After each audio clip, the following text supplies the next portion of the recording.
আসসালামু আলাইকুম। আমি সাইফুল। আমি পেশায় একজন অ্যাম্বুলেন্স ড্রাইভার। সত্যি কথা বলতে কি, আমি এই পেশায় কখনোই আসতে চাইনি, কিন্তু জীবনের তাগিদে আজকে এই পথে। ঠিক করেছিলাম যে আর যাই করি না কেন, অ্যাম্বুলেন্স যতদিনই চালাই না কেন, কখনো লাশ তুলব না গাড়িতে। আজ আপনাদের সেই ঘটনা শোনাবো। এটা আমার নিজের সাথে ঘটে যাওয়া একটি ঘটনা। 28 মে 2005 সাল। তারিখটা মনে থাকবার কারণ হলো, সেদিন আমার ছোট মেয়ের জন্মদিন ছিল।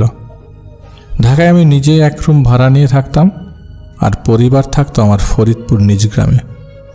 তো সেই রাতে একটা রোগীকে হাসপাতালে নামিয়ে অপেক্ষা করছিলাম হাসপাতালের গেটের বাইরে। রাত প্রায় 11টা। বাইরে এত শীত যে অ্যাম্বুলেন্সের ভেতরেও বসে ভালোই শীত লাগছিল। হঠাৎ কানের পাশে কে যেন কিছু একটা বলছিল। সাথে সাথে আমার গাড়ির ভেতরে ঠান্ডা পরিবেশ গরম হয়ে গেল। তৎক্ষণাৎ শুরু হয়ে গেল মাথা ব্যথা। এত তীব্র ব্যথা যা থাকতে পারলাম না। বাসায় এসেই লেপ মুড়ি দিয়ে শুয়ে পড়লাম। আমি জানি সেন্সটা তখনও ছিল। এত গভীর ঘুমে তখনও যায়নি। আমার নাম ধরে কেউ একজন ডাক দিল, আর তখন ধপাস করে আমার খাটে কেউ বসে পড়ল, যেটা আমি বুঝতে পারলাম। বিশ্বাস করবেন কিনা জানি না, আমি লেপ থেকে মাথা বের করে দেখতে পাই ঠিক পায়ের কাছে একজন বসে আছে। সেটা পুরুষ ছিল। পেছন সাইড দেখে মনে হচ্ছিল কাপড়ের কিছু অংশ ছেঁড়া।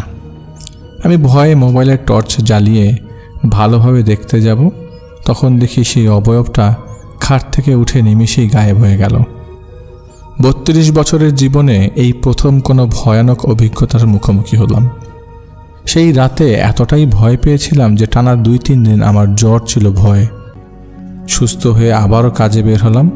তবে সমস্যাটা যে এখান থেকে টানা আমার সাথেই ঘটবে তা আমি আগে থেকে জানতাম না। একটা অবয়ব আমার সামনে প্রায় আসে, কিছু হয়তোবা কানের পাশে এসে বলতে চায়, না আমি স্কিজোফ্রেনিয়ার পেশেন্ট না। স্পষ্টভাবে বোঝা যায় না, আবার এমনও হয় আমার সামনে দেখা যায়। বিশেষ করে আমি যখন সেই অবয়বটার অস্তিত্ব বুঝতে পারি, তখন শরীরটা নিচ থেকে বেশ ভার হয়ে যায়, আর আমি মাথা ব্যথা অনুভব করি।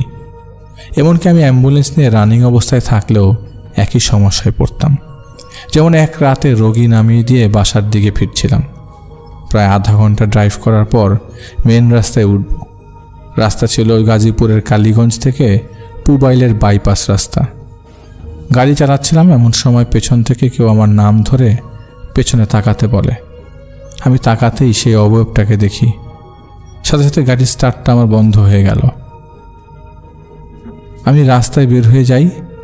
ভয় আর ভেতরে যেতে চাইছিলাম না। এমন সময় ভাগ্যক্রমে আরও 2-3টা গাড়ি রাস্তা অতিক্রম করবার সময় আমি গাড়ি স্টার্ট দিয়ে তাদের ফলো করে মেইন রোডে উঠে বাসায় চলে আসি। সেই রাতে বাসায় আসবার পর অ্যাম্বুলেন্স গ্যারেজে পার্ক করবার পর যা দেখি, তা যেন ভয়ে বুক কাঁপিয়ে দেওয়ার মতো অবস্থা। পেছন সাইড খুলবার পর দেখি অ্যাম্বুলেন্সটা জোরে কয়েকবার নিচ থেকে ঝাঁকি দিল। তড়িঘড়ি করে বাসায় এসে পড়ি। সিদ্ধান্ত নিয়ে ফেলে এভাবে আর সম্ভব না, বাড়ির কাউকে তো জানানো যাবে না, তাই এলাকার যে মসজিদ আছে সেখানে হুজুরকে বিষয়টা জানাই। পরের দিন আমি তাই করলাম। দিনের বেলা হুজুরকে আমার সম্পূর্ণ ঘটনা খুলে আমি তাকে বললাম। তিনি এক কথাই বলল যে, আপনি কি নামাজ কালাম পড়েন? উত্তর আমি বললাম, না হুজুর, ওভাবে জুম্মা নামাজ ছাড়া তেমন নামাজ পড়তে পারি না। হুজুর বলেন, 5 ওয়াক্ত নামাজ শুরু করে আল্লাহর কাছে ক্ষমা চান, আল্লাহই আপনাকে পথ দেখাবেন। আমি আল্লাহর নাম নিয়ে নামাজ শুরু করে দিই। এমনকি আমি এতটাই নামাজ পড়ছিলাম যে তাহাজ্জুদের নামাজ তো আমি বাদ দিতাম না। আলহামদুলিল্লাহ, কয়েকদিন আগেও ঘরে যে সমস্যা ফিল করতাম, নিজের সাথে যে সমস্যা, প্যারানর্মাল জিনিস ফিল করতাম, তা এখন আর আগের মতো নেই। সব ঠিক হয়ে গেছে। সপ্তাহখানিক পরের কথা, এক রাতে নামাজ পড়ে ঘুমানোর পর স্বপ্ন দেখি। স্বপ্নের ইনসিডেন্টটা আমার সাথে কয়েক মাস আগে ঘটেছিল। ঢাকার পাশেই এক এলাকার বিল্ডিং ধসে বহু মানুষ হতাহত হয়েছিল। একের পর এক লাশ বিল্ডিংয়ের নিচে আটকানো ছিল। মানুষের বাঁচবার যে আকুতি, তা আমি নিজের চোখে যা দেখেছিলাম সেটা স্বপ্ন দেখতে পাচ্ছি। আমি নিজের অ্যাম্বুলেন্সে অনেক আহত ব্যক্তিকে হাসপাতালে পৌঁছে দিয়েছিলাম। স্বপ্নে কিন্তু তাই দেখেছি। আচমকা কোনো কারণে ঘুম ভাঙে, উঠে ভাবতে থাকি এমন কেন দেখলাম, আবারও ঘুমিয়ে পড়ি। এবার আমি স্বপ্নের মাঝেই দেখছি বাকি অংশ। যেন আমি কখনো লাশ নিয়ে অ্যাম্বুলেন্সে উঠবো না বলে প্রতীক্ষা করেছিলাম, এই প্রথম মানুষের হাহাকার দেখে নিজেকে ঠিক রাখতে পারিনি। 4টা লাশ নিয়ে আমার গাড়িতে তোলা হলো, যেন হাসপাতালে পৌঁছে দিয়ে আসি। লাশগুলো তুলবার পর আমি অ্যাম্বুলেন্স নিয়ে হাসপাতালের উদ্দেশ্যে রওনা দিই। ব্যাস, স্বপ্নে আর কিছু দেখতে পেলাম না। বাইরে ফজরের আজান দিচ্ছিল। সারাদিন ভাবতে থাকি আগের এই ইনসিডেন্ট কেন আবার আমি দেখলাম। যাই হোক, শুরু হয়ে গেল নতুন আরেক সমস্যা। হয়তো কেউ আমাকে ভয় দেখার জন্য এরকম করতে পারে, কিন্তু কেউ তো আমাকে ভয় দেখায় না। তবে এমন একই স্বপ্ন মাঝে মাঝে দেখা শুরু করি। এ থেকে মুক্তি পেতে আমি সেই রাতে তাহাজ্জুদ পড়ে 1টা পর্যন্ত জিকির করে শুয়ে পড়ি। আজ আমি স্বপ্নে দেখি ওই যে 4টা লাশ তুলেছিলাম আমার গাড়ির পিছনে, তাদের নিয়ে হাসপাতালে যাওয়ার পথে কে যেন আস্তে আস্তে বলছে, ভাই পানি হবে, পানি চাই, আমাকে পানি দিবেন খেতে, খুব কষ্ট হচ্ছে। আমি পিছিয়ে তাকিয়ে দেখি একজন লোক এখনো বেঁচে আছে। যেহেতু গাড়িতে আমি একাই আর হাসপাতালে যাওয়াটাও আগে জরুরি, তাই লোকটাকে কে যেন বলি যা স্বপ্নের মাঝে মনে ছিল না। আমি যেটা বলেছিলাম সেটা স্বপ্নের মাঝে মনে ছিল না, শুধু এতটুকু মনে আছে গাড়িটা টান দিয়ে হাসপাতালে নিয়ে যাই। সেই রাতেও ভেঙে যায় আমার স্বপ্ন। ঘুম থেকে উঠে মনের অজান্তে চোখ দিয়ে পানি চলে আসে। মনে পড়ে সেই লোকটার কথা। 4 জনের সবাইকে মৃত ভাবলেও তিনি বেঁচে ছিলেন। আমার কাছে পানি চেয়েছিলেন। আমি ভেবেছিলাম অ্যাম্বুলেন্স থামিয়ে পানি না দিয়ে একবারে হাসপাতাল গেলে হয়তো লোকটাকে বাঁচানো সম্ভব। কিন্তু আফসোস, হাসপাতালের গেট ঢুকবার পর যখন স্ট্রেচারে করে 4 জন নিয়ে যাচ্ছিল, তখন আমি ডিউটি ডাক্তারকে বলি, এই যে আপা, এই লোক বেঁচে আছে, পানি চাইছিল, ওনাকে ইমার্জেন্সি ট্রিটমেন্ট দিন।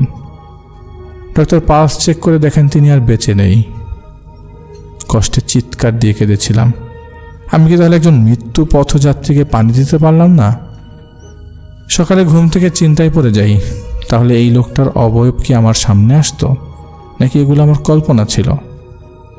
কিন্তু এতবার সেই অবয়ব আমার সামনে এসছে, এটা তো ভুল হবার কথা না।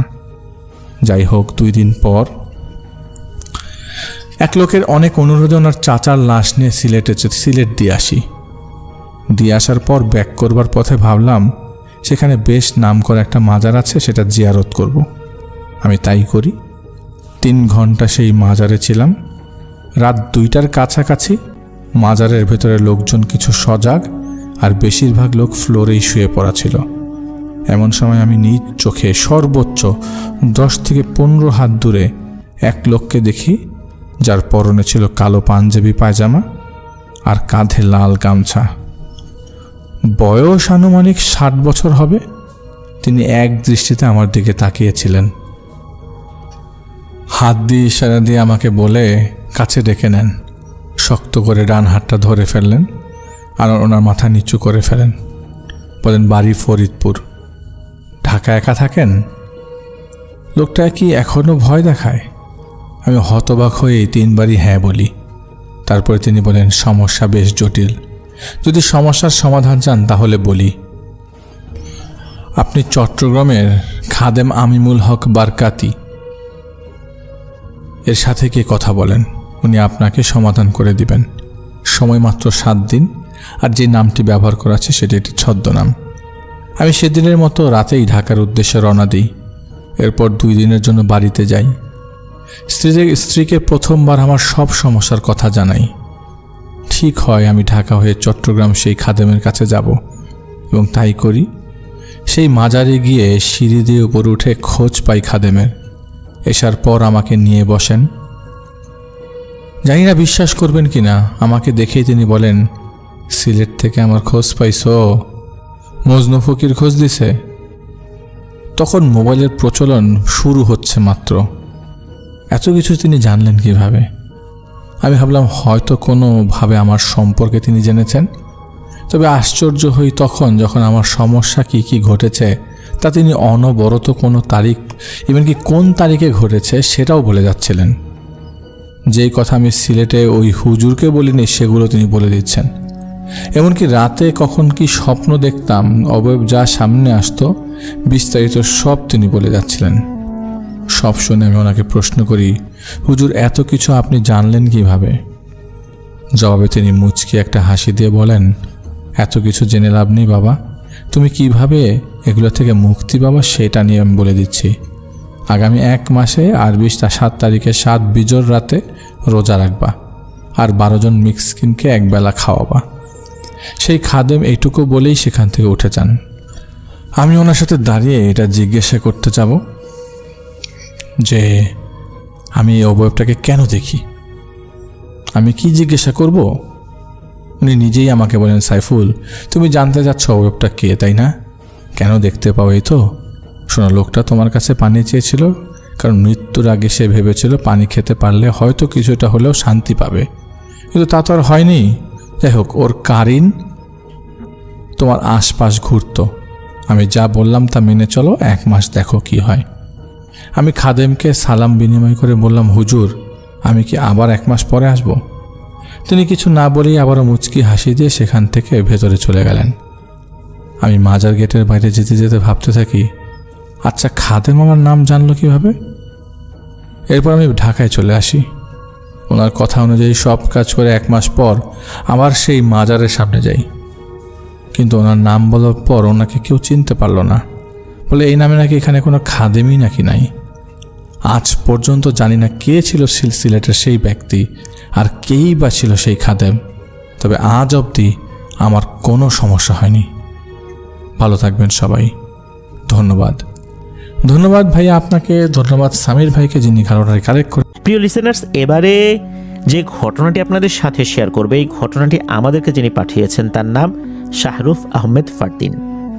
উনি খুলনার স্থানীয় একজন বাসিন্দা। খুলনার 7 রাস্তার মোড়ে ওনার বাড়ি। বর্তমানে মেডিকেল অ্যাডমিশনের জন্য প্রিপারেশন নিচ্ছেন। বিগত প্রায় 3 বছর যাবৎ আমাদের এই প্ল্যাটফর্মের সঙ্গে যুক্ত রয়েছেন। অনেকবার ঘটনা পাঠানোর ইচ্ছা করলেও নানা ব্যস্ততায় পাঠাতে পারেননি বলে জানিয়েছেন। তবে এবার যে ঘটনাটি পাঠিয়েছেন, এই ঘটনাটি অত্যন্ত রোমহর্ষক বলতে হবে। ওনার ছোট মামার সাথে ঘটে যাওয়া ভয়ঙ্কর একটি ঘটনা। ঘটনাটি 2002 থেকে 2004 সালের মধ্যবর্তী কোনো একটি সময় ঘটেছিল। তখন গ্রীষ্মকাল চলছিল, আর ওনার ছোট মামার নাম শিশির খন্দকার। ফারদিন ভাইয়ের নানা বাড়ি ফরিদপুর জেলার ভাঙ্গা উপজেলার ডাঙ্গারপাড় গ্রামে। মূলত এই গ্রামেই ঘটনাটি ঘটে। ফারদিন ভাইয়ের নানা পেশায় ছিলেন একজন ডক্টর। উনি বাড়ি থেকে প্রায় 1 কিলোমিটার দূরে একটি চেম্বারে বসতেন, রুগী দেখতেন। বাড়ি থেকে ওই চেম্বারে যাওয়ার পথের যেই বিবরণটা, এই বিবরণটা দেওয়া প্রয়োজন। বাড়ি থেকে বের হবার পর, মানে চেম্বারে যাওয়ার পথে প্রথমে ডান পাশে বড় একটি পুকুর পড়ে, পুকুরের পর একটি বাঁশঝাড় পড়ে। এরপর বেশ খানিকটা খোলা মাঠের ভেতর দিয়ে হেঁটে পাকা রাস্তায় উঠতে হয়। পুকুরের পরে যে বাঁশঝাড়ের কথাটি আমরা বললাম, সেটি নিয়ে একটি ছোট্ট ঘটনা রয়েছে। এই ঘটনাটি না বললে মূল ঘটনাটা বুঝতে অসুবিধা হতে পারে। সেই ঘটনাটি আমরা শুরুতে বলি। ফারদিন ভাইয়ের নানা বাড়ির ঠিক কয়েকটা বাড়ি পরে এক প্রতিবেশীর বাড়িতে বিবাহযোগ্য একটি মেয়ের বিয়ে ঠিক হয়।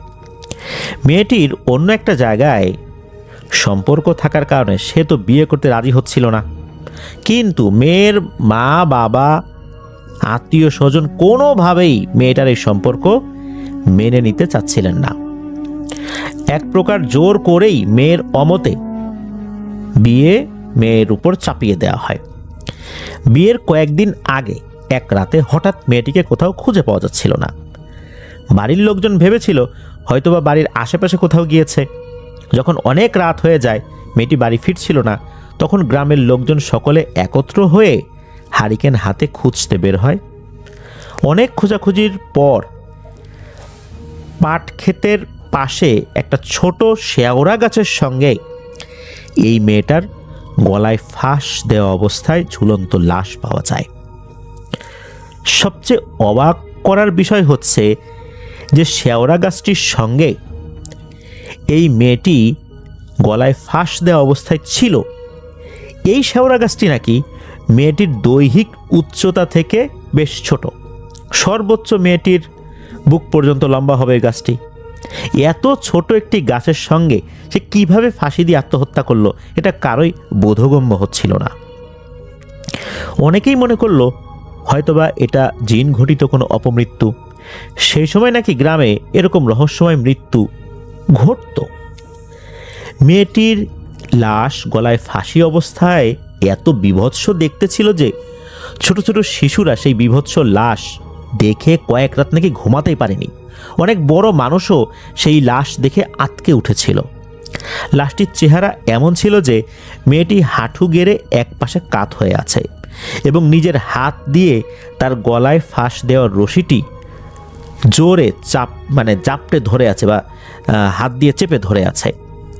মেয়েটির জিহ্বা প্রায় অনেকখানি বের হয়ে আছে এবং চোখ দুটো সম্পূর্ণ বড় বড় খোলা ছিল এবং সাদা হয়ে গিয়েছিল।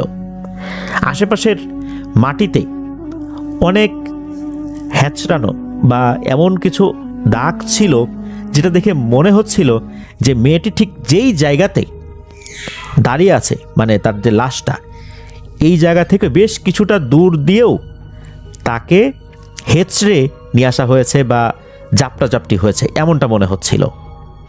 মনে হচ্ছে কেউ তাকে জোর জবরদস্তি করে হত্যা করেছে। এখানে একটা বিষয়, সেটা হচ্ছে যে সে হাঁটু গাড়া অবস্থায় বসা। সাধারণত যখন কেউ আত্মহত্যা করতে যায় বা গলায় ফাঁস দেয় তখন গলার রগে এমন এক ধরনের টান পড়ে যার ফলে দু হাত কিন্তু উপর দিকে উঠতে চায় না, এটাই ডক্টররা বলেন। যদিও বা ওই মেয়েটির থেকে গাছটির উচ্চতা কম, সে যদি হাত দিয়ে ধরেও ফেলে ওই রশিটা, তারপরেও তো সে যে জায়গায় থাকে, মানে যে জায়গাটায় তার অবস্থানটা ছিল সেখান থেকে আরও অনেক দূরে তো মাটিতে আঁচড়ানোর দাগ থাকার কথা নয়। মনে হচ্ছে তার ইচ্ছার বিপরীতে এই হত্যাকাণ্ডটি ঘটানো হয়েছে। কিন্তু আরও অদ্ভুত ব্যাপার হচ্ছে আশেপাশে এমন কোনো আলামত পাওয়া যায়নি যাতে করে মনে হয়েছে কোনো মানুষ এই কাজ করেছে। আবার মানুষ এই কাজ করতেও পারে, বলা যাচ্ছিল না, তবে এতটুকুই ধারণা করা হচ্ছিল যে কোনো মানুষ হত্যা করেছে। আবার কেউ কেউ বলছিলেন যেহেতু মেয়েটির অন্য একটা জায়গায় সম্পর্ক ছিল, তাকে জোর করে বিয়ে দেওয়ার একটা চেষ্টা চলছিল, এই জন্যই হয়তো বা মেয়েটি আত্মহত্যা করেছে। কিন্তু আত্মহত্যা করার জন্য তো আরও জায়গা ছিল, বাড়ি থেকে এতটা দূরে এসে তার থেকেও ছোট উচ্চতার একটা গাছে সে কেন ফাঁস দিবে? তারপর আরও যে আলামতগুলো ছিল এটাও রহস্যজনক ছিল। তবে এই বিষয়টা নিয়ে খুব বেশি তারা আর থানা পুলিশ করেন নাই। ওখান থেকে লাশ উদ্ধার করে শরিয়ত মোতাবেক দাফন কাফন করা হয়। কিন্তু দাফন কাফন করার কয়েকদিন পর থেকেই শুরু হয়ে যায় আসল ঘটনা, যেটা হচ্ছে আমাদের এই ঘটনার মূল অংশ। মেয়েটিকে দাফন করা হয়েছিল সেই বাঁশঝাড়ে, যেটি এই ফারদিন ভাইয়ের নানাবাড়ি থেকে একটা পুকুরের পরে। সন্ধ্যার পর যেই ওই বাঁশঝাড় দিয়ে বাড়িতে ফিরত বা অন্য কোনো কাজে যেত, অদৃশ্য কিছু তাকে আক্রমণ করত। কারো মাথায় ইটের টুকরা বা মাটির ছোট বড় ঢিল ছুটত, কারো মাথায় পচা দুর্গন্ধযুক্ত পানি পড়ত। কেউ কেউ দেখত ওই অপমৃত্যুতে মারা যাওয়া মেয়েটি একটি বড় বাঁশের মাথায় অদ্ভুতভাবে বসে আছে। অদ্ভুত এই কারণে বলা হচ্ছে যে সে যেভাবে বসে থাকতো কোনো মানুষ সাধারণভাবে এভাবে বসতেই পারে না। তার পা পেছন দিক দিয়ে ঘুরিয়ে কাঁধের উপর এনে রাখা, মানে এক পা, আর অপর পা আমরা যেভাবে আসন করে বসি সেভাবে রাখা। আবার কখনো কখনো এভাবে বসতো যে আমাদের পায়ের পাতা যেদিকে মুখ করা থাকে আমাদের বডিও কিন্তু ওই দিকেই থাকে, আমাদের হাঁটু যেদিকে থাকে আমাদের বডিও কিন্তু ওই দিকে থাকে।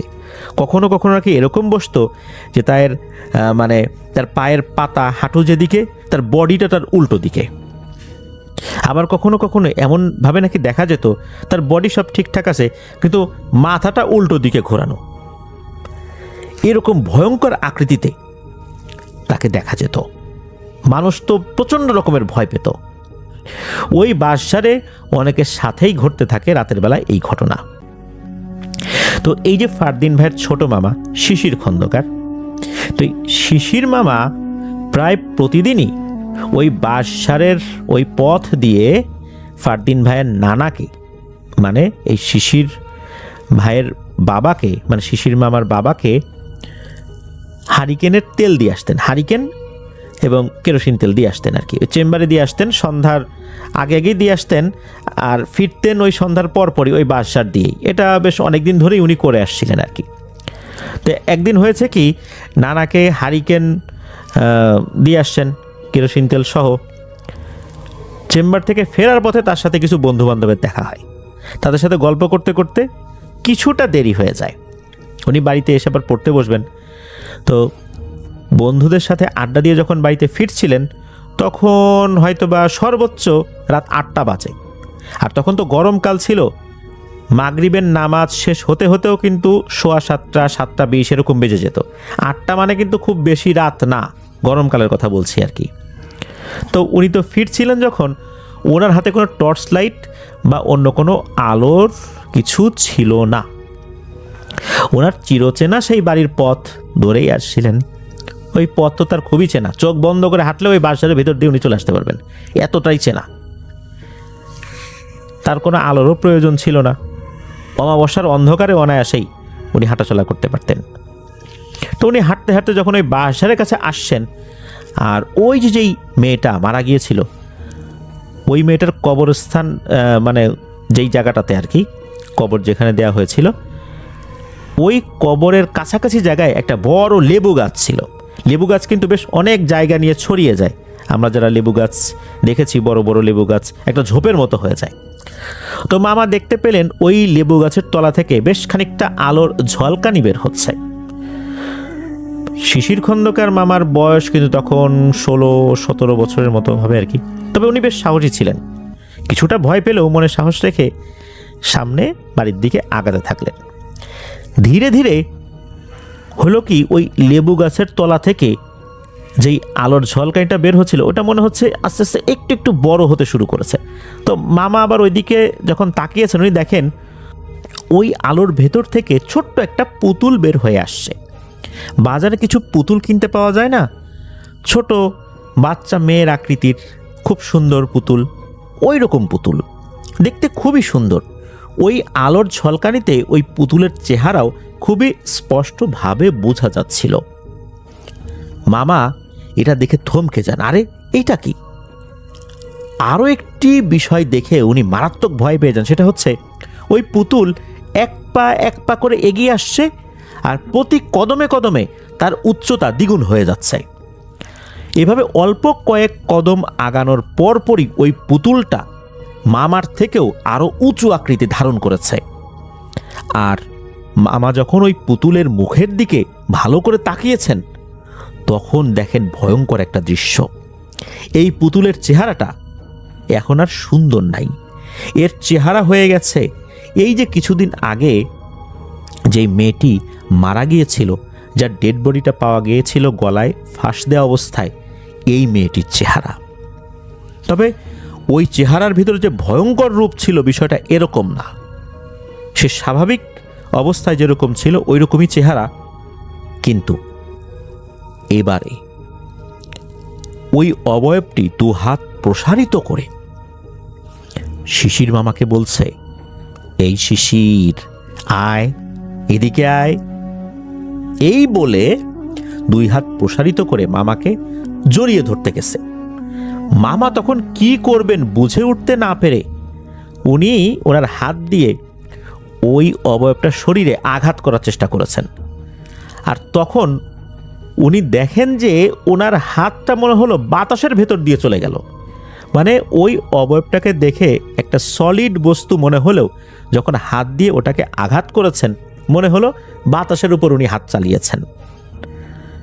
তখন মামা সাহস করে ওই অবয়বটির এক পাশ দিয়েই দৌড় দিয়েছেন বাড়ির দিকে। কারণ ওনার বাড়ির দিকে দৌড় দেওয়া ছাড়া আর কোনো উপায় ছিল না। কারণ পেছনে যে পাকা রাস্তা দূরে, সেটাও কিন্তু বেশ অনেকটা পথ পাড়ি দিয়ে যেতে হবে। আর সামনে বাড়ির পথ, এটা কম পথ, তবে সেখানেও একটা লম্বা দৌড় দিতে হবে। মামা তো দৌড় দিয়েছেন, তবে উনি তখন একটা বুদ্ধি করেছিলেন, সেটা হচ্ছে যে ওই কাছাকাছি জায়গায় ওনার এক বন্ধুর বাড়ি ছিল, সেই বন্ধুর নাম হচ্ছে রাকিব। উনি নিজের বাড়িতে না গিয়ে ওই রাকিবদের বাড়িতে ঢুকে উঠোনে গিয়ে প্রচণ্ড জোরে একটা চিৎকার দিয়ে ওখানে অজ্ঞান হয়ে পড়ে গেছেন। তখন তো আসলে রাত বেশি না, তখন এশার আজানও দেয়নি, বাড়ির সবাই তো জেগে আছে। লোকজন বের হয়ে আসছে, এসে দেখে এই অবস্থা। তখন তাড়াতাড়ি তারা তাকে মাথায় পানি দিয়েছে, মাথায় তেল মালিশ করে দিচ্ছে, হাতে পায়ে তেল মালিশ করে দিচ্ছে। আর কয়েকজন লোক খবর পাঠিয়েছে হচ্ছে এই শিশির মামার বাড়িতে।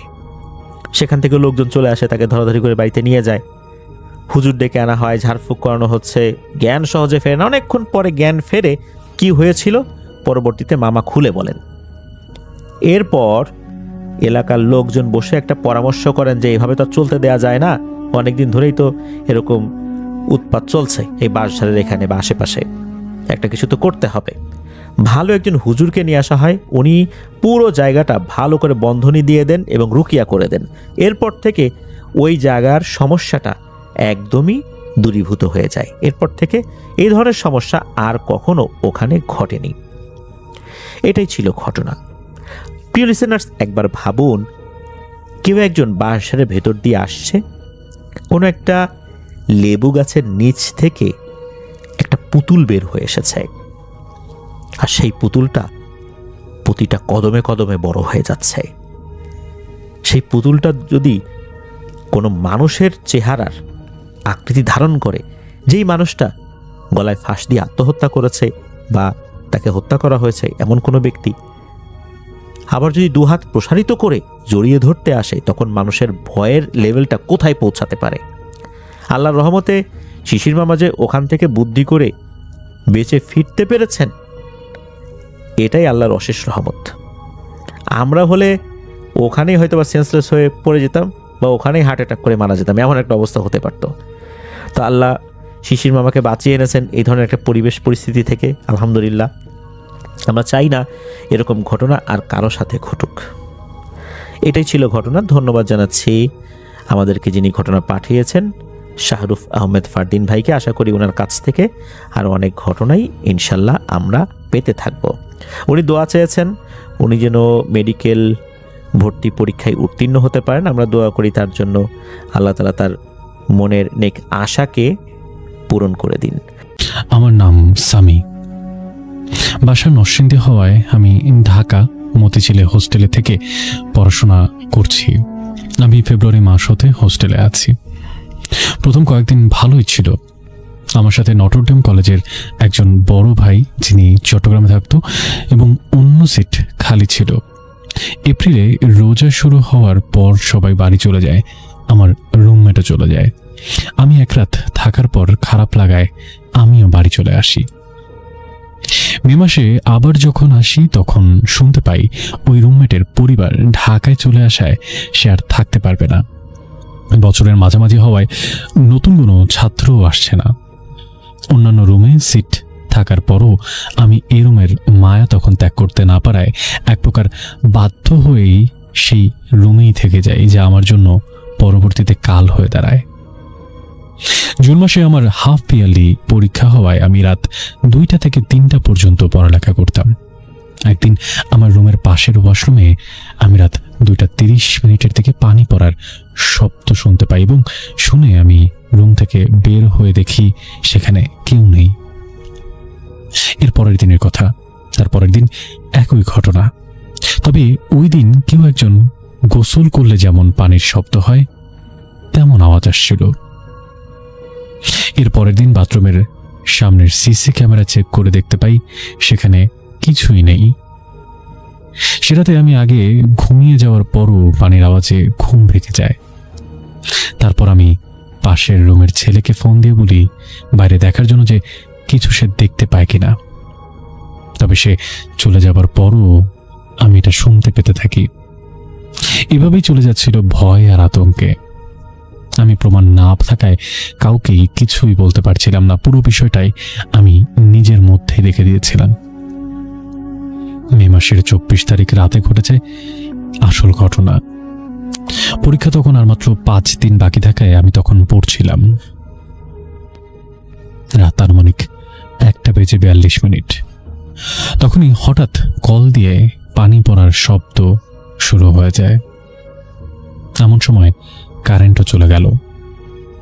মোমবাতি দিয়ে আগুন ধরাতে গিয়ে খেয়াল হলো সন্ধ্যায় মোমে আগুন ধরাতে পাশের রুমমেট জুবায়েদ ম্যাচ নিয়ে গিয়েছে।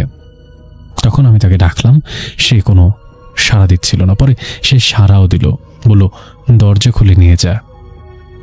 আমিও তখন মোটামুটি একটু ভরসা পেয়ে দরজা খুলে দেখি রুমের মধ্যে কেউ নেই। হঠাৎ কে যেন আমার দিকে তাকিয়ে তীক্ষ্ণ গলায় বলল, কিরে ম্যাচ নিবি না? একথা বলেই আমার উপর একটা বাতাস এসে পড়লে আমি যেন পাশে আমার শার্ট যেন একদম ভিজে গেল। মনে হলো একটা পানির ঝাপটা এসে আমার গায়ে পড়লো। এরপরে আমি কালো অবয়ব আমার উপরে ঝাঁপিয়ে পড়তে দেখলাম। যতটুকু এরপর আমার মনে আছে, সে আমার গলায় চেপে ধরে 0.5 ফুট ওপরে তুলে ফেলেছিল, প্রায় হাফ ফুট ওপরে। তারপর আমি অজ্ঞান হয়ে যাই ভয় আর আতঙ্কে। এরপরে সকালে আমি নিজেকে বিছানায় আবিষ্কার করি। পাশে ছিল হোস্টেল মালিক, তারা সহ আরো অনেকে। দুপুরে তখন আমার প্রচন্ড জ্বর আসে, এতই যে আমি খেতে পর্যন্ত পারছিলাম না। মাথা ব্যথা সহ বমি হচ্ছিল। ঢাকা মেডিকেল কলেজে আমি 8 দিনের মতো ভর্তি ছিলাম। 4 দিনও যখন জ্বর আমার ছাড়ছিল না, তখন আমাদের এলাকার এক হুজুরের পানি পড়া দেওয়ার পর আমি কিছুটা সুস্থ হই। সেই বছর আমার আর পরীক্ষা দেওয়া হয়নি। গ্রামে আসায় ওই হুজুরকে সব বলার পর তিনি তার নিজস্ব জিনকে কি যেন বললেন। তারপরে বেশ কিছুক্ষণ পর তুমি কিছু শুনলেন বললে মনে হলো। তারপরে তিনি আমাকে বললেন, তুমি যে হোস্টেলে থাকতে অথবা যে স্থানে থাকতে সে স্থানটি ভালো ছিল না, যত তাড়াতাড়ি সম্ভব সে স্থানটি ছেড়ে দাও, এটা তোমার জন্য ভালো হবে। ওখানে খুব খারাপ ধরনের একটা অপশক্তি থাকে, যা একবার তোমার ক্ষতি করতে চেয়েও পুরোপুরি সফল হতে পারেনি, কিন্তু দ্বিতীয়বার সে তোমাকে আর রেহাই দেবে না। তিনি আমাকে একটা আমল শিখিয়ে দিয়ে বলেন নিয়মিত সে আমলটাকে করার জন্য। তারপরে আমি হোস্টেল চেঞ্জ করে ফেলি এবং আলহামদুলিল্লাহ অনেক ভাই, এখন আমি ভালো আছি। কিন্তু এখনো আমার মনে হয় রাতে ঘুমানোর সময় কিছু একটা আমার গলা চেপে ধরে। জানি না এই পরিস্থিতি থেকে আমি ঠিক কবে মুক্তি পাব। সবাই আমার জন্য দোয়া করবেন। সবাই ভালো থাকবেন। আসসালামু আলাইকুম রাসেল ভাইয়া, আমার নাম মেঘ, আমি সিলেটে থাকি। আজ আমি আমার জীবনের একটি অপ্রিয় সত্য ঘটনা আপনাদের সাথে শেয়ার করতে যাচ্ছি। এই ঘটনাটা আমি যতবার মনে করি ততবার আমার বুকের ভিতর হিম হয়ে আসে। ঘটনাটি 2022 সালের দিকে। প্রায় 5 বছর বিদেশে থাকার পর আমি দেশে ফিরেছিলাম। দেশে ফিরেই মনে হলো সবার আগে চাচার বাড়িতে যাই। অনেক দিন পর নিজের গ্রামে ফেরার অনুভূতিটা ভাষায় বোঝানো কঠিন। মনে হচ্ছিল পুরনো সব স্মৃতি আবার নতুন করে ফিরে আসবে। সেদিন রাত প্রায় 9টার দিকে আমি সেখানে পৌঁছাই। চারপাশে অস্বাভাবিক নীরবতা, দূরে কোথাও কুকুরের ডাক ভেসে আসছিল। আকাশটা যেন অকারণে ভারী হয়েছিল। আমি দরজার সামনে যাই এবং দরজার সামনে দাঁড়িয়ে চাচাকে ডাকলাম, কিন্তু কোনো সাড়া পেলাম না। একটা অদ্ভুত অস্বস্তি ধীরে ধীরে আমায় ঘিরে ধরছিল। হঠাৎ দরজা খুলে আমার চাচি বের হলো। আমাকে দেখে তিনি থমকে গেলেন। তার চোখে অবাক হওয়ার সাথে সাথে যেন চাপা একটা ভয়ও ছিল। তিনি বললেন, এতদিন পর কই থেকে এলি? তারপর আমি জিজ্ঞেস করলাম, চাচা কোথায় আর সবাই কোথায়? তিনি নিচু গলায় বললেন, সবাই ঘুমিয়ে আছে। চাচি আমাকে ভেতরে নিয়ে গেলেন। আমি তার পিছন পিছন একটা পুরনো ঘরে ঢুকলাম। ঘরটি ছিল আমার নানা নানির ঘরের ভিতরে ঢুকতেই কেমন যেন আমার পুরো শরীর কেঁপে উঠল। মনে হচ্ছিল এই ঘরের বাতাসও যেন অন্যরকম। ঠিক তখনই আমার সামনে এসে দাঁড়ালো রুমি। রুমি আমার চাচাতো ছোট বোন। তাকে দেখে আমি অবাক হয়ে গেলাম, কিন্তু সেই অবাক হওয়ার সাথে সাথে একটা অদ্ভুত শান্তিও কাজ করছিল। আমি ধীরে ধীরে বললাম, কেমন আছিস? সে হালকা এসে বলল, তুমি এসেছো? তার কণ্ঠে এমন একটা শীতলতা ছিল যা আগে কখনো টের পাইনি। চোখ দুটো আমার দিকে স্থির হয়েছিল, মনে হচ্ছিল অনেক কিছু বলতে চায় সে আমাকে। আমি তার সাথে কথা বলছিলাম। ঠিক তখনই চাচি হঠাৎ করে থেমে গেলেন। তিনি অবাক হয়ে আমার দিকে তাকিয়ে বললেন, তুই কার সাথে কথা বলছিস? আমি স্বাভাবিকভাবেই বললাম, ভূমির সাথে। এই কথাটা বলার সাথে সাথে চাচির মুখের সব রং মিলিয়ে গেল। তিনি ধীরে ধীরে দুপা পিছিয়ে গেলেন। তার ঠোঁট কাঁপছিল, চোখে পানি জমে উঠছিল। তিনি খুব নিচু কণ্ঠে বলেন, রুমি তো 2 মাস আগেই মারা গেছে। এই কথাটা শোনার পর মনে হলো আমার চারপাশে সবকিছু থেমে গেছে। আমার শরীর ঠান্ডা হয়ে গেল। আমি ধীরে ধীরে পিছনে তাকালাম, কিন্তু সেখানে কেউ ছিল না। ঘরের ভেতর এমন এক নীরবতা নেমে এলো যা সহ্য করা কঠিন। মনে হচ্ছিল কেউ আমাদের খুব কাছে দাঁড়িয়ে নিঃশ্বাস নিচ্ছে। আমার চাচি হঠাৎ তখন কেঁদে উঠল এবং তিনি কাঁদতে কাঁদতে বললেন, রুমি সব সময় তোর কথা বলতো, সে তোকে খুব দেখতে চাইতো, সে তোর জন্য একটা বই আর একটা লকেট রেখে গেছে। আমি কিছু বলার মতো ভাষা খুঁজে পাচ্ছিলাম না। চুপচাপ ওই জিনিসগুলো হাতে নিলাম। চাচি ধীরে ধীরে ঘর থেকে বের হয়ে গেলেন। আমি একা বসেই রইলাম, হাতে ধরা বই। ওই বইটা যেন হঠাৎ ভারী হয়ে উঠল। কাঁপা কাঁপা হাতে বইটি খুললাম। ভিতরে ছোট্ট ছোট্ট অক্ষরে লেখা কিছু কথা। লেখাগুলো যেন ঠিকমতো গোছানো না, কিন্তু প্রতিটা শব্দে একটা করে আতঙ্ক লুকিয়েছিল।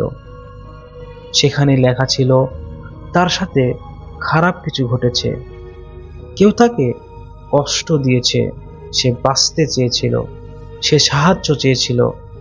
এই কথাগুলো পড়ার পর আমার বুকের ভিতরটা জোরে জোরে ধকভক ধকভক করছিল। মনে হচ্ছিল ঘরের ভেতরের বাতাস ধীরে ধীরে ভারী হয়ে উঠছে।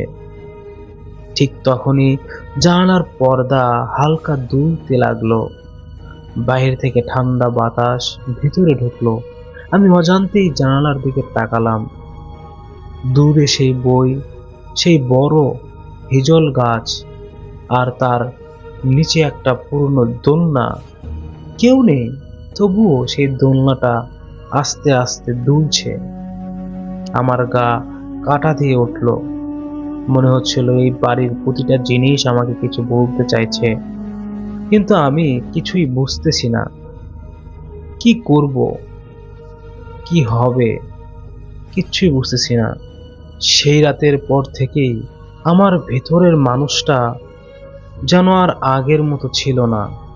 আমি বুঝতে পারছিলাম কিছু একটা আমাকে অনুসরণ করছে, কিন্তু সেটাকে দেখার আগেই আমি তার উপস্থিতি অনুভব করতে পারলাম।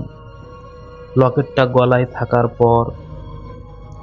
থাকার পর থেকেই সবকিছু বদলে যেতে শুরু করলো। দিনের বেলায় সব স্বাভাবিক থাকলেও রাত হলেই চারপাশের পরিবেশটা পাল্টে যেত। ঘরের বাতাস ভারী হয়ে উঠত, নিঃশ্বাস নিতে খুব কষ্ট হতো। প্রথম রাতেই আমি সেই স্বপ্নটা দেখি। আমি একটা অন্ধকার জায়গায় দাঁড়িয়ে, চারপাশে কুয়াশার মতো ঘন অন্ধকার। দূর থেকে একটা কণ্ঠ ভেসে আসছে। সে বলছে, লকেটটা দে, লকেটটা দে। কণ্ঠটা ধীরে ধীরে কাছে আসতে থাকে, আর আমার বুকের ভিতরটা কেমন যেন চেপে ধরা হয়। আমি দৌড়াতে চাইনি, কিন্তু পা নড়ে না। হঠাৎ আমার সামনে এসে মানে এক ওই মানে সে এসে এখানে মানে হঠাৎ সে এসে আমার সামনে দাঁড়িয়ে যায়। সেই মেয়েটা, চোখ দুটো লাল, মুখে অদ্ভুত বিকৃতি হাসি। আমি ঘুম ভেঙে উঠে বসে পড়ি। দেখি আমি ঘামে ভিজে গেছি, কিন্তু সবচেয়ে ভয়ের বিষয় ছিল আমি এখনো তার ফিসফিসানি শুনতে পাচ্ছিলাম। পরের দিন আমি আর দেরি না করে গ্রামের এক বৃদ্ধের কাছে গেলাম। তিনি আমার দাদার সমান। সব কথা মন দিয়ে শুনলাম। তারপর আমি বললাম, তিনিই শুনলেন সব কথা। তারপর আমার গলার দিকে তাকিয়ে ধীরে এই লকেটটা যে বলল আমাকে যে এই লকেটটা যে পরে সে বাঁচে।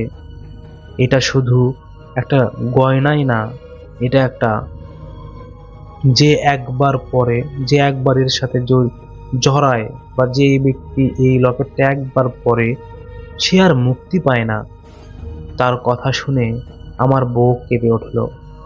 আমি লকেটটা খুলতে চেষ্টা করলাম, কিন্তু অদ্ভুতভাবে সেই লকেটটা আমি আর খুলতে পারছিলাম না। মনে হচ্ছিল এটা আমার গলায় আটকে গেছে। সেই দিন বিকেলে চাচা চাচির বাইরে যাওয়ার কথা বললেন। আমি একা বাড়িতে রয়ে গেলাম। তখনও বুঝিনি এই একা থাকা আমার জীবনের সবচেয়ে বড় ভুল হতে যাচ্ছে। সন্ধে নামার সাথে সাথে বাড়িটা অস্বাভাবিক অন্ধকারে ঢেকে গেল। মনে হচ্ছিল আলো গিলতে গিলতে অন্ধকার আরো ঘন হয়ে আসছে। আমি ঘরের ভিতরে বসেছিলাম। হঠাৎ নিচে কিছু একটা পড়ার শব্দ হলো। আমি চমকে উঠলাম। ধীরে ধীরে নিচে নামলাম। চারপাশে কেউ নেই, কিন্তু মনে হচ্ছিল কেউ আমার খুব কাছে দাঁড়িয়ে আছে। ঠিক তখনই কেউ আমার নাম ধরে ডাকলো, মেঘ, ওয়ে মেঘ। আমি দ্রুত পিছনে তাকালাম, দেখলাম সেখানে কেউ নেই। আমি আবার সিঁড়ি বেয়ে উপরে উঠতে লাগলাম। হঠাৎ আমার পায়ে কিছু একটা আঘাত লাগলো। আমি ভারসাম্য হারিয়ে সিঁড়ি থেকে পড়ে গেলাম। কোনো মতো উঠে দাঁড়ালাম। শরীর ব্যথায় ভরে গেছে, কিন্তু তার থেকেও বড় একটা ভয় আমাকে গ্রাস করে ফেলেছে। আমি ঘরের দিকে হাঁটছিলাম, ঠিক তখনই সে আমার সামনে এসে দাঁড়ালো। সেই মেয়েটা, তার হাতে একটা ধারালো ছুরি, চোখ দুটো রক্তে ভরা। সে ধীরে ধীরে বলল, যে আমার লকেট পরে তাকে তার মূল্য দিতে হয়। কণ্ঠটা এমন এক শীলতা ছিল, ঠান্ডা কণ্ঠ ছিল, যা আমার আত্মাকে কাঁপিয়ে দিল। আমি পিছিয়ে যেতে লাগলাম, কিন্তু সে দ্রুত এগিয়ে এসে আমার উপর ঝাঁপিয়ে পড়ল। আমি চিৎকার করে আমার জীবনের যত শক্তি ছিল এই শক্তিগুলো দিয়ে আমি চিৎকার করতে লাগলাম। হঠাৎ ঠান্ডা হাত আমার গলায় চেপে বসলো। মনে হচ্ছিল সে লোকটা টেনে নিতে চাইছে আমাকে। তার নখ আমার গলার গভীরে ঢুকে যাচ্ছিল। আমি নিঃশ্বাস নিতে পারছিলাম না। ধীরে ধীরে সবকিছু অন্ধকার হয়ে গেল। যখন আমার জ্ঞান ফিরল, তখন দেখি আমি বিছানায় শুয়ে আছি। চারপাশে অনেক মানুষ, চাচা চাচি কাঁদছেন। আমার গলার গভীর দাগ, শরীরের বিভিন্ন জায়গায় আঁচড়ের চিহ্ন। আমি কিছুই বলতে পারছিলাম না। শুধু মনে হচ্ছিল আমি মৃত্যুর খুব কাছে গিয়ে ফিরে এসেছি। এই ঘটনার পর আর এক মুহূর্তেও সেখানে থাকার সাহস পাইনি আমি। সাথে সাথে আমি ঢাকায় চলে আসি। শুনেছি সেই বাড়িতে এখনো বড় তালা ঝুলে আছে, কেউ সেখানে থাকে না, কিন্তু গ্রামের মানুষ বলে মাঝে মাঝে গভীর রাতে সেখানে অনেক হাসাহাসির শব্দ শোনা যায়। আর আমি আজও মাঝরাতে হঠাৎ ঘুম ভেঙে উঠে গেলে অনুভব করি আমার গলাটা কেউ যেন শক্ত করে চেপে ধরে আছে। মনে হয় কেউ খুব কাছে এসে আমাকে বলছে, লকেটটা দে। এই ঘটনাটা আমার জীবনের সবচেয়ে ভয়ঙ্কর অভিজ্ঞতা। এটা শুধু একটা ঘটনাই না, এটা একটা ছোট্ট মেয়ের আর্তনাদ যা আজও থেমে নেই। এই পৃথিবীতে কিছু সৌভাগ্যবান ব্যক্তি রয়েছেন যারা তাদের জীবদ্দশায় কখনোই কোনো প্যারানর্মাল অ্যাক্টিভিটি বা আধিভৌতিক অভিজ্ঞতার সম্মুখীন হন না, আর কিছু হতভাগ্য মানুষ রয়েছেন যারা তাদের জীবনে বেশ কয়েকবারই এই ভয়ঙ্কর বা আধিভৌতিক ঘটনাগুলোর সম্মুখীন হন। আজ তেমনই একজনের ঘটনা নিয়ে আমি চলে আসলাম আপনাদের মাঝে। এই ঘটনাগুলো ঘটে আমার খুব কাছের একজন বড় ভাই যার নাম রিপন, তার সাথে। তিনি যখন ছোট ছিলেন, মানে তার বয়স যখন 5-6, তখন থেকেই তিনি তার নানা বাড়িতে থাকতেন। তার নানা বাড়ি ব্রাহ্মণবাড়িয়া জেলার কোনো একটি গ্রামে। তো তার বয়স যখন ছোট তখন থেকেই তার সাথে বিভিন্ন ধরনের আধিভৌতিক ঘটনা ঘটতে থাকে, যা তিনি হয়তো বুঝতেন না, বাট তার আশেপাশে যারা থাকতো, তার মা বাবা, দাদা দাদি, নানা নানি যারা, তারা বুঝতে পারত। তাই ছোটবেলা থেকেই রিপন ভাইয়ের উপর তার ফ্যামিলির সবাই মোটামুটি নজর রাখতেন। তিনি ছোটবেলায় যখন নানা বাড়িতে থাকতেন তখন তিনি তার নানুর সাথেই ঘুমাতেন। এক রাতে যখন তার বয়স 7 কিংবা 8, তিনি তার নানুর সাথে ঘুমাচ্ছিলেন এক বিছানায়। তো রাতের বেলা তার নানু হঠাৎ ওয়াশরুমে যাওয়ার জন্য বিছানা থেকে ওঠেন। ওঠার পর তিনি গেট খুলে বের হন এবং গেটটা হালকা চাপিয়ে ওয়াশরুমে চলে যান। 5 মিনিট পর তিনি যখন ওয়াশরুম থেকে ফেরত আসেন রুমে, তিনি দেখতে পান রিপন ভাই নাই। তো এত রাতে একটা ছেলে যে গভীর ঘুমে ছিল, সে কোথায় চলে যাবে? আর এত রাতে তো তার বের হওয়ার কথা না। তখন চারদিকে হুলস্থুল পড়ে যায়, সবাই খোঁজাখুঁজি শুরু করে, কিন্তু রিপন ভাইকে কোথাও পাওয়া যাচ্ছিল না। প্রায় 1 থেকে 1.5 ঘন্টা খোঁজার পর তাকে পাওয়া যায় তাদের বাড়ি থেকে কয়েক কিলো দূরে এক বাড়ির উঠোনে। সেখানে কিছু খড়কুটো জমা করা ছিল। তাকে পাওয়া যায় তার উপরে শোয়া অবস্থায়। পরে যখন তাকে নামানো হয় তখন তার ঘুম ভাঙে। তখন তাকে জিজ্ঞেস করা হয় সেইভাবে এখানে কিভাবে আসলো, সে বলতে পারে না। তো এরপর বিভিন্ন হুজুর তাকে দেখানো হয়, হুজুর তাকে তাবিজ দেয়, সেই তাবিজ সে এখনো বহন করে। যাই হোক, এটা ছিল তার জীবনের একটা ঘটনা। আরেকটা ঘটনা তার জীবনে ঘটে যায়, সেটা হচ্ছে তিনি যখন ক্লাস 7-8 পড়তেন তখনও তিনি তার নানু বাড়িতেই থাকতেন। তো তার নানু বাড়ির পাশের আরেক বাড়ির এক ফ্রেন্ড ছিল তার, যার নাম ছিল নাজমুল। তো তারা প্রায় একসাথে ঘোরাফেরা করতো, মানে তারা খুব কাছের বন্ধু ছিলেন। তো প্রায় রাতেই রিপন ভাই একা শুইতেন তার নানু বাড়িতে যখন তিনি 7-8 পড়তেন। তো তখন তিনি প্রায় রাত্রেবেলা 12টা সাড়ে 12টার দিকে বের হয়ে চলে যেতেন নাজমুলের বাসায়। নাজমুলও থাকতো একটা রুমে। তো 2 বন্ধু মিলে রাতের বেলা ঘোরাঘুরি করতো, গল্প করতো, পরে একটা সময় যে যার বাসায় চলে যেত। তো তেমনই এক রাতে রিপন ভাই রাত 12:30টার দিকে বের হন একাই। বাসা বেশি দূরে না, তাই তিনি হাঁটতে হাঁটতে চলে যান নাজমুলের বাসায়। তো গিয়ে দেখেন নাজমুলের বাসার লাইট অফ। তিনি কতক্ষণ টোকা দেন, টোকা দেওয়ার পরও কোনো সারা শব্দ নেই। তো তিনি চিন্তা করলেন নাজমুলের তো এত তাড়াতাড়ি ঘুমিয়ে যাওয়ার কথা না, কিন্তু সে ঘুমাচ্ছে কেন? পরে সে দরজার একটা ফুটো দিয়ে দেখে যে নাজমুল বেঘরে ঘুমাচ্ছে। তো তার মন খারাপ হয়ে যায়। তো সে ব্যাক করে আবার বাসায় চলে আসার জন্য পথে নামে। পথে নামার পরই ওই বাড়িতে, নাজমুলদের বাড়িতে কিছু কুকুর ছিল। তো তাকে দেখার পর তারা চিল্লাচিল্লি শুরু করে। তো সে কিছুক্ষণ দাঁড়ায়। দাঁড়ানোর পর এক পর্যায়ে কুকুরগুলো শান্ত হয়, সে তার বাড়ির দিকে হাঁটতে থাকে। নাজমুলের বাড়ি থেকে রিপন ভাইয়ের নানা বাড়ির দূরত্ব বেশি না, কিন্তু বাড়ির মাঝখানে একটা জাম গাছ পড়ে। তো সবাই বলে যে জাম গাছটা অত সুবিধার না, প্রায় বিভিন্ন ধরনের ভৌতিক ঘটনা এখানে ঘটে থাকে। তো তিনি যখন যাচ্ছিলেন, তিনি দূর থেকে দেখেন সেই জাম গাছের নিচে একটা কুকুর দাঁড়ানো। কুকুরটা তিনি অবয়ব দেখে বুঝতে পারছিলেন, কারণ কুকুরটার রং ছিল কালো। রাতের অন্ধকারে কুকুরের শুধু অবয়বটাই চোখে পড়ছিল। তো তিনি কুকুর দেখে একটু কেমন জানি থমকে যান। তিনি গ্রামেই বড় হয়েছেন, কুকুর দেখে অতটা ভয় পাওয়ার তার কথা না, কিন্তু কেন জানি কুকুরটাকে দেখে তার পা চলছিল না। তো তিনি কিছুক্ষণ ওয়েট করেন। ওয়েট করার পর তিনি দেখছেন যে কুকুরটা তার দিকে তাকিয়ে আছে, সে কোনো দিকেই যাচ্ছে না, জাস্ট দাঁড়িয়ে তার দিকে তাকিয়ে আছে।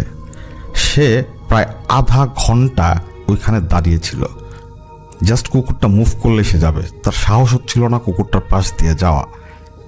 তো আধা ঘন্টা 40 মিনিট পর যখন সে দেখে যে কুকুরটা তার জায়গা থেকে নড়ছে না, তখন সে সূরা পড়ে, আয়াতুল কুরসি পড়ে তিনি হাঁটা শুরু করেন সাহস নিয়ে। তাকে যেতে হবে সে কুকুরটার পাশ দিয়েই। তো তিনি যখন কুকুরের পাশ দিয়ে যাচ্ছিলেন, কুকুরটা কোনো কিছু করে নাই, দাঁড়িয়েই ছিল। তিনি কুকুরটাকে ক্রস করে সামনে গেলেন, ঠিক সেই মুহূর্তে কুকুরটা তার পিছু নিল। তো এটাতে তার সারা শরীরের লোম হঠাৎ দাঁড়িয়ে যায় ভয়ে। যদি কুকুরটা তাকে কামড় দেয় বা অন্য কোনো কিছু যদি এই কুকুরটা হয়ে থাকে। তো তিনি আবার দোয়া পড়তে থাকেন, দাঁড়িয়ে দেখেন যে কুকুরটাও পিছনে দাঁড়িয়ে আছে। তিনি কিছুক্ষণ আগান, কুকুরটাও তার পিছে পিছে আগায়। তিনি দাঁড়ান, কুকুরটাও তার পিছে দাঁড়ায়। তো এভাবে করতে করতে এক পর্যায়ে তিনি বাড়ির কাছে চলে আসেন। কুকুরটাও ঠিক তার পিছে পিছে তার বাড়ির কাছে চলে আসে। তো তিনি যখন তার বাড়ির লাইট দেখলেন, তখন তিনি দৌড় দিয়ে রুমে চলে গেলেন, গেট খুললেন রুমের। কুকুরটা তাদের উঠানে এসে দাঁড়ালো। তিনি দ্রুত রুমের গেট বন্ধ করে জানলার ফাঁক দিয়ে তাকিয়ে দেখছিলেন কুকুরটা কি করে। তো তিনি দেখতে পান কুকুরটা কিছুক্ষণ তাকিয়ে থাকলো, তারপর হঠাৎ ঘুরে চলে গেল। ঠিক কুকুরটা যখন ব্যাক করে চলে গেল, তখন তার হঠাৎ মনে হলো যে আচ্ছা, কুকুরটা কি আমাকে সেভ করছিল কোনো কিছুর কাছ থেকে? তো যাই হোক, এই প্রশ্নের উত্তর রিপন ভাই কখনো পাননি, আমরাও পাবো না। এটা ছিল তার জীবনে ঘটে যাওয়া দ্বিতীয় ঘটনা। তৃতীয় একটি ঘটনা, লাস্ট না, এটা তার 3 নম্বর ঘটনা। তার জীবনে আরও ঘটনা আছে। যাই হোক, তৃতীয় নাম্বার যে ঘটনাটা, সেটা হচ্ছে তখন তিনি ক্লাস 7-8 পড়তেন। তো তাদের বাড়িতে তার এক কাজিন থাকতো, তার নাম হচ্ছে সাইদুল্লাহ। তো সাইদুল্লাহকে প্রায় রাতেই তাদের নানার দোকানে ঘুমাতে হতো। তো সে প্রায় রাত 10টার দিকে চলে যেত ঘুমাতে, আর একেবারে সকালে ফিরে আসতো। সে কখনই রাত 10টায় চলে গিয়ে কোনো সময় রাতের বেলা ফিরে আসেনি, সবসময় সে সকালবেলা বাড়িতে চলে আসতো। তো যাই হোক, একদিন সাইদুল্লাহ 10টার দিকে খেয়ে দিয়ে দোকানে চলে যায় ঘুমাতে। রাত 1টার দিকে হঠাৎ কে জানি রিপন ভাইয়ের ঘরের জানালায় টোকা দিচ্ছে। তো রিপন ভাইয়ের পায়ের কাছে ছিল জানালাটা। তো তিনি উঠে জানালা খুলে দেখেন সাইদুল্লাহ দাঁড়িয়ে আছে। তো তিনি সাইদুল্লাহকে দেখে খুবই অবাক হন। তো জিজ্ঞেস করেন, কিরে তুই চলে আসলি এত রাতে, শরীর খারাপ নাকি? তো সাইদুল্লাহ বলে যে না, শরীর খারাপ না, এমনি ভালো লাগতেছিল না, এই জন্য আসলাম। তো তোর কি অবস্থা, তুই ঘুমাস না কেন? তো রিপন ভাই বললো, আমি তো ঘুমাই পড়ছিলাম, তোর সব ডাকের শব্দেই না উঠলাম। তো তারপর সাইদুল্লাহর সাথে রিপন ভাই 2-3-4 মিনিট কথা বলেন। তো এক পর্যায়ে সাইদুল্লাহ রিপন ভাইকে বলে, কিরে বাইরে দাঁড় করাই কথা বলবি, রুমে ঢুকতে দে। তো রিপন ভাই বলে যে আচ্ছা ঠিক আছে, আমি দরজা খুলছি। তো রিপন ভাইও দরজা খোলার জন্য বিছানা থেকে নামেন, আর রিপন ভাই দেখতে পান যে সে সাইদুল্লাহ জানালা থেকে দরজার দিকে আসলো। তো তিনি দরজা খুলে সাইদুল্লাহকে কোথাও দেখছেন না। তো তিনি মনে করলেন যে সাইদুল্লাহ হয়তো বাথরুম করতে সামনে গেছে, কোনো কারণে চলে আসবে। তিনি দরজা খোলা রেখে বসেছিলেন। অনেকক্ষণ কেটে যাওয়ার পরও সাইদুল্লাহ আসলো না। তো তার মনের মধ্যে একটু খটকাও লাগলো। তো তিনি বের হলেন, বের হয়ে তিনি দেখলেন কোথাও সাইদুল্লাহ নেই। পরে কিছুক্ষণ পর তিনি দেখতে পান কে জানি লাইট নিয়ে আসতেছে। পরে তিনি দেখতে পান সে তার চাচা আক্তার। তো তিনি রিপন ভাইকে দেখে বলতেছে, কিরে রিপন, তুই এত রাতে বাইরে কেন? তো রিপন ভাই সেই আক্তার চাচাকে সাইদুল্লাহর কথা বললেন না, এমনি ওয়াশরুমে যাওয়ার জন্য বের হচ্ছিলাম। পরে তার চাচা বাড়িতে ঢুকে যায়, তিনিও জাস্ট দরজা বন্ধ করে শুয়ে পড়েন। পরদিন সকালবেলা তিনি সাইদুল্লাহকে, যখন সাইদুল্লাহ দোকান থেকে বাসায় আসে তখন তিনি সাইদুল্লাহকে বলেন যে কিরে তুই কালকে রাতের বেলা কি আসছিলি বাসায়? সাইদুল্লাহ বলে না তো। তখন রিপন ভাই বলে যা ফাইজলামি করিস না, তোর কারণ আমি কত ভয় পাইছি তুই জানোস, তুই আসলি ভালো কথা, এরকম ভয় দেখাইলি কেন? তো সাইদুল্লাহর চেহারা দেখে রিপন ভাই বুঝতে পারে যে না, সাইদুল্লাহ মিথ্যা বলছে না, সে আসলেই আসে নাই। তখন রিপন ভাই ভয় পেয়ে যান। তো তিনি সাইদুল্লাহকে বলেন যে আচ্ছা এই ঘটনা কাউকে বলার দরকার নেই, এটা তুই আর আমার, তোর আর আমার মধ্যেই থাকুক। তো বলে রাখা ভালো, রিপন ভাইয়ের বাবা মা কিন্তু রিপন ভাইয়ের সাথে থাকতেন না। আঙ্কেলের চাকরি সূত্রে তার আঙ্কেলের সাথে আরেক জায়গায় থাকতেন, আর রিপন ভাই থাকতো নানা বাড়িতে। তো সাইদুল্লাহকে কিন্তু রিপন ভাই বলে দেয় যে কারো সাথে যেন ব্যাপারটা নিয়ে আলাপ না করে। কিন্তু সেই দিন বিকালবেলায় রিপন ভাই দেখতে পায় তার বাবা মা চলে আসছে, এসে রিপন ভাইকে ধরে কান্নাকাটি। তখন রিপন ভাই বুঝতে পারে যে সাইদুল্লাহ তার বাবা মাকে ফোন দিয়ে এই ঘটনা বলে দিয়েছে। তখন তিনি আরেকটা বিষয় বুঝতে পারে যে সাইদুল্লাহ যদি ফাইজলামি করতো তাহলে সে অবশ্যই তার বাবা মাকে ফোন দিয়ে এই ঘটনা বলতো না। তার মানে অবশ্যই সাইদুল্লাহ সেদিন দোকানেই ছিল। তাহলে যার সাথে রিপন ভাই কথা বলল যে সাইদুল্লাহর মতোই দেখতে, সে কে? যাই হোক, এটাই ছিল রিপন ভাইয়ের জীবনে ঘটে যাওয়া তৃতীয় ঘটনা। তার জীবনে এরকম আরও অনেক ঘটনা আছে যেগুলো তিনি আমাদের আস্তে আস্তে পাঠাবেন। আশা করি লিসেনারদের এই ছোট ছোট গল্পগুলো ভালো লাগবে। ভালো থাকবেন। আসসালামু আলাইকুম। আসসালামু আলাইকুম ভাইয়া, কেমন আছেন? আশা করছি আপনি এবং আপনার অডিয়েন্স সকলেই ভালো আছে এবং ভালোর দলে আছে। ভাইয়া, বরাবরের মতো আমি আজকেও একটা নতুন ভয়ঙ্কর ঘটনা নিয়ে আসলাম, যেই ঘটনা ইতিপূর্বে আপনি কখনো শোনেননি, অথবা এই গল্পের মধ্যে এমন কিছু ভয় স্পষ্ট আছে যেগুলো অনুভূতি আপনি ইতিপূর্বে কখনো পাননি। কারণ রাত যত গভীর হবে অথবা রাত যত গভীর হয়, কিছু শব্দ ততই স্পষ্ট শোনা যায়, কিছু ছায়া ততই একদম নিকটে চলে আসে। আজকের ঘটনা পাঠিয়েছে একজন দর্শক। সে নাকি এখনো রাতে ঠিক মতো ঘুমাতে পারে না, কারণ সে জানে ওই রাতের পর থেকে তার ঘরে সে একা নেই। কেননা যখনই সে লাইটটা অফ করে তখনই যেন তার মনে হয় তার সাথে তারই ঘরে কেউ একজন আছে। চলুন আমরা শুরু করি। তার আগে অডিয়েন্স ভাই যারা আছেন, আপনারা আপনাদের ঘরের লাইটটা অফ করুন, হেডফোন ব্যবহার করে গল্পটা শুনুন, কারণ আজকের ঘটনাটা দুর্বল হৃদয়ের মানুষের জন্য না। পাঠিয়েছেন রিয়াজ ভাই শ্রীপুর থেকে। সাল তখন 2024 ডিসেম্বর মাস। শীত তখন অনেক বেশি, কুয়াশায় রাতের রাস্তা প্রায় দেখাই যেত না।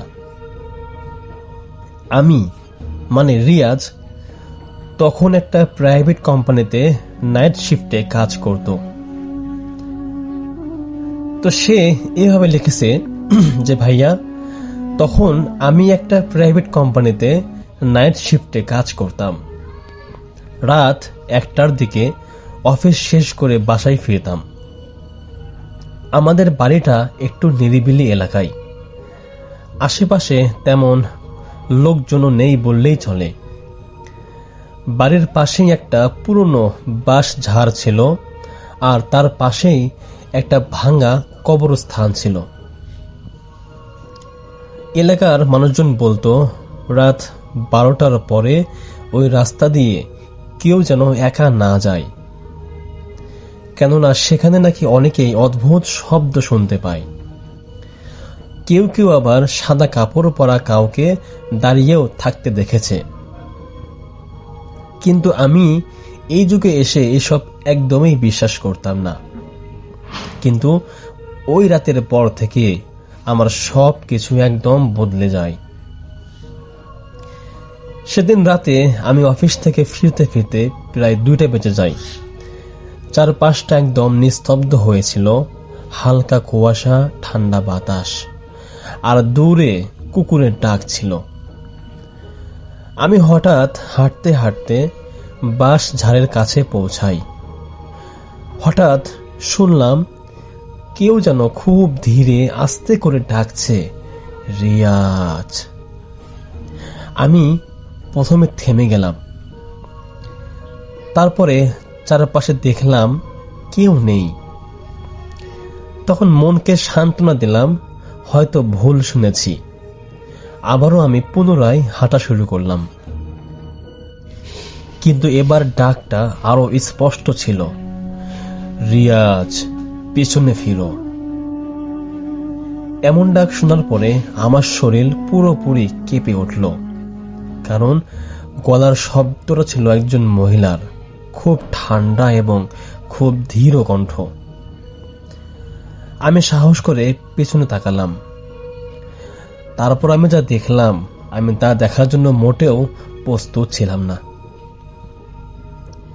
যা দেখেছি তা আমি আজও ভুলতে পারিনি। বাঁশ ঝাড়ের ভেতরে সাদা কাপড়ের পর একটা মানুষ দাঁড়িয়ে আছে।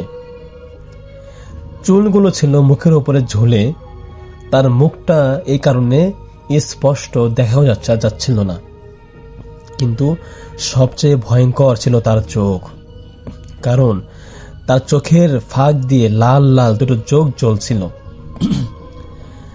আমি ভয়ে দৌড় দিতে চাইব, ঠিক তখনই দেখলাম ওই মানুষটা ধীরে ধীরে আমার দিকে হাঁটা শুরু করেছে, কিন্তু ওর পা মাটিতে ছিল না।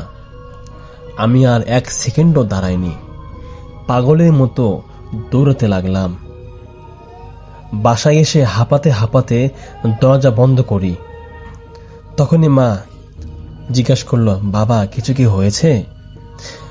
আমি ভয়ে কিছু বলিনি আমার আম্মাকে।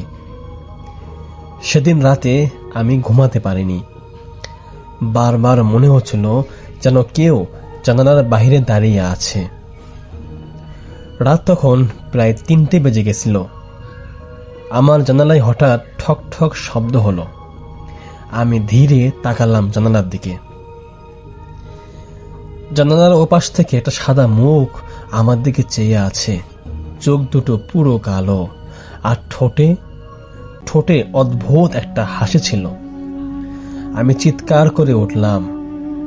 তখন আমার মা বাবাও দৌড়ে এলো আমার ঘরে, কিন্তু তারা এসে আমার ঘরে কিছুই দেখল না।